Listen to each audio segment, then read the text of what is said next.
कभी कभी इतिहास बदलता नहीं, बल्कि एक छोटी सी गलती उसे मोड़ देती है। ऐसी दो गलती जो राजा दशरथ ने की थी, जिसका फल माता सीता को भोगना पड़ा था। उन्हीं दो गलतियों ने उनके राज सिंहासन पर नहीं, उनके भाग्य पर वार किया था, जिसने माता सीता के हरण होने जैसी कई घटनाओं को अंजाम दिया था। इसी अपराध बोध से टूटे राजा दशरथ एक रात कौशल्या के सामने आए, जहां न चमक थी और न ही शाही गरिमा। बस एक ऐसा सत्य था जो वर्षों से उनके सीने में ज्वालामुखी बनकर दबा हुआ था। राजा दशरथ कहते हैं, कौशल्या, आज मैं एक ऐसी बात बोलने आया हूं जिसे मैंने वर्षों तक अपने अंदर छिपा कर रखा। अगर मैंने वह गलती न की होती तो आज राम वन में न होते और सीता का हरण भी न होता। माता कौशल्या कहती है, कौन सी गलती स्वामी? आपके शब्दों में थोड़ा भय है। क्या यह वही बातें हैं जिनकी छाया मैंने वर्षों से आपको सताते देखी? इस पर राजा दशरथ कहते हैं, हाँ, वही तीर अंधेरे में चलाया गया, वही तीर। मैंने सोचा था कि कोई जंगली जानवर है, पर वह श्रवण कुमार था। उसके माता पिता का श्राप आज भी मेरे हृदय को चीरता रहता है।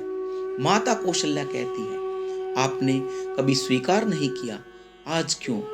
राजा दशरथ कहते हैं, क्योंकि आज मुझे समझ में आ गया है कि श्राप अब पूरा होने लगा है। राम की हर पीड़ा, हर परीक्षा सब उसी रात की देन है। माता कौशल्या कहती है, तो क्या आप मानते हैं राम का वनवास उसी श्राप का परिणाम है? राजा दशरथ कहते हैं, हाँ कौशल्या, श्राप का हर शब्द सच्चा निकला। उन्होंने कहा था, जैसे हम अपने पुत्र के बिना तड़प रहे हैं, एक दिन तुम भी अपने पुत्र के वियोग में तड़पोगे। और आज वही हो रहा है।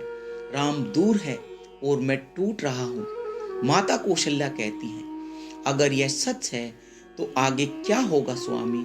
क्या राम के जीवन में अंधकार है?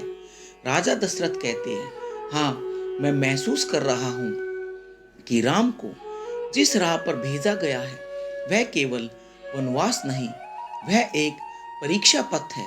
और उस मार्ग पर सबसे बड़ा आघात सीता को झेलना पड़ेगा। माता कौशल्या कहती है, सीता वह निर्दोष, पवित्र और धैर्य की मूर्ति, उसके साथ कैसी विपत्ति? राजा दशरथ कहते हैं, यही तो मेरे पाप की गहराई है रानी। कौशल्या, मेरी भूल का दंश सिर्फ मुझे नहीं, मेरे पूरे वंश को झेलना पड़ेगा। राम को दुख मिलेगा, लक्ष्मण को संघर्ष, और सीता उसे ऐसा वियोग सहना पड़ेगा जिसे सुनकर हृदय कांप उठेगा। माता कौशल्या कहती है, तो क्या यह सबसे पहले लिखा था? क्या आप स्वामी इसे रोक सकते थे? राजा दशरथ कहते हैं, मैं रोक तो नहीं सकता था, पर मन बार बार चेतावनी देता था। जिस दिन राम वन जाने के लिए तैयार हुए, मुझे लगा समय बदल रहा है। दीपक कांप रहे थे, हवा भारी थी, मानो श्राप अपनी पहली चाल चल रहा हो। माता कौशल्या कहती, स्वामी, राम को सच्चाई पता होनी चाहिए थी। क्या आपने उनसे कुछ नहीं कहा? राजा दशरथ कहते हैं, नहीं, मैं एक पिता था जिसने अपने पुत्र को भारी भविष्य से बचाना चाहा।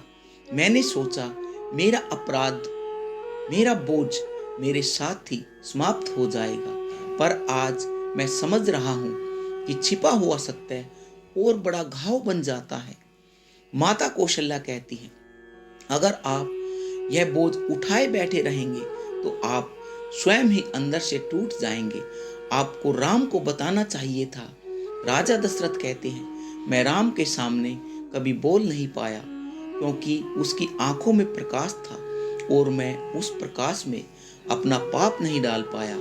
पर तुम कौशल्या, अगर भविष्य में कभी राम से मिलो तो राम से कहना, तुम्हारे पिता तुम्हें अंधकार में नहीं, प्रकाश में देखना चाहते थे। माता कौशल्या कहती है, और सीता, उसे मैं क्या कहूँ? राजा दशरथ कहते हैं, उसे कहना कि उसकी पीड़ा मेरे कर्मों का परिणाम नहीं, मेरे पश्चाताप का भार है। मैं उसके हर आंसू को अपने जीवन की अंतिम सांस तक ढोता रहूंगा। माता कौशल्या कहती है, स्वामी, कभी कभी मनुष्य की एक ही भूल पूरे वंश की दिशा तय कर देती है, पर आपके अंदर जो पश्चाताप है वही राम और सीता की रक्षा भी बन सकता है।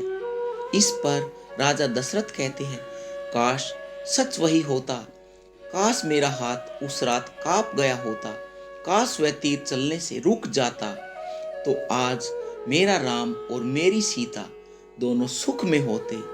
माता कौशल्या कहती है, स्वामी, हृदय भारी है पर सत्य अब बिल्कुल स्पष्ट है। अब इस सत्य का सामना हम दोनों को ही करना होगा। राजा दशरथ कहते हैं, कौशल्या, मुझे लगता है मेरी अंतिम घड़ियां मेरे पास है। राम के जीवन के बिना यह सांसें रुक रुक कर चल रही है, और जब यह रुक जाएंगी मेरी आत्मा सिर्फ एक ही बात कहेंगी कि मेरा राम, मेरी सीता, मुझे क्षमा कर देना, मुझे माफ कर देना। माता कौशल्या कहती है, स्वामी, अगर श्राप इतना गहरा था तो देवताओं ने आपको कभी संकेत क्यों नहीं दिया? क्या आपको अकेले ही इस बोझ में जलना पड़ा? राजा दशरथ कहते हैं, कौशल्या, क्योंकि देवताओं के सामने भी मनुष्य अपने कर्मों का उत्तरदायी होता है। मैं एक राजा था, पर उस रात मैं अंधकार में भटकता एक शिकारी बन चुका था, और वही हाथ आज राम के भाग्य को बांध चुके हैं। माता कौशल्या कहती है, आपके शब्दों में निराशा है। क्या आपको लगता है कि राम इस श्राप को कभी तोड़ नहीं पाएंगे? राजा दशरथ कहते हैं, नहीं कौशल्या, राम तो वह है जो श्राप को भी धर्म में बदल सकता है, पर एक पिता के रूप में मैं अपने पुत्र को इस अग्नि में अकेला नहीं देख पा रहा हूँ। मैं उसे लौटते हुए कभी नहीं देख पाऊंगा, और यही श्राप का सबसे कठोर दंड है। माता कौशल्या कहती है, तो क्या इसका अर्थ है कि आपकी आयु राम के लौटने से पहले ही समाप्त हो जाएंगी, खत्म हो जाएंगी? राजा दशरथ कहते हैं, हाँ कौशल्या, मुझे अपने हृदय की हर धड़कन में सुनाई देता है कि राम के कदम अयोध्या से बाहर गए। मेरा समय उसके लौटने का इंतजार नहीं कर पाएगा। माता कौशल्या कहती है, हे स्वामी, आप इतने वर्षों से सब यह अकेले सहते रहे, क्या हमें पत्नी नहीं समझा? इसका सामना हम दोनों को करना चाहिए था। राजा दशरथ कहते हैं, कौशल्या, तुम्हारी आंखों में जो शांत प्रकाश है, सरलता है, वह मेरे अंधकार को और गहरा कर देता।